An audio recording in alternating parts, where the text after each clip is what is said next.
Let's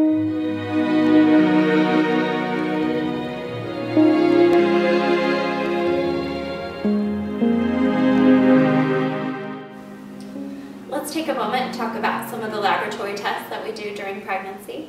At your first visit, we'll obtain a blood type and an antibody screen. That will help us prevent problems for this pregnancy and potentially some future pregnancies as well.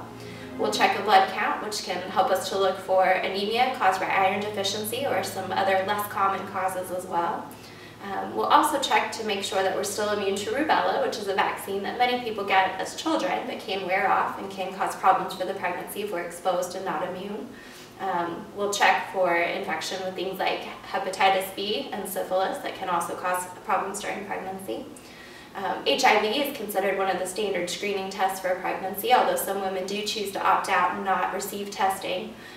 However, if you're considering not doing that, speak with your doctor a little bit more about that, as we can take some measures to prevent any infections for the baby with HIV and help protect your health as well.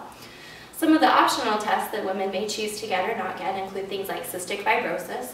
Cystic fibrosis is, for the most part, an inherited problem that can affect the child's lungs.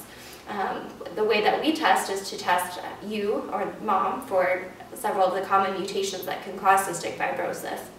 If we do detect one of the common mutations, usually the next step is to recommend testing of dad. So that's something to speak with us about if you have any questions. Another optional test is, there are a couple different tests that can check for the risk for this baby for Down syndrome and some other things as well, such as problems with the brain or spinal cord.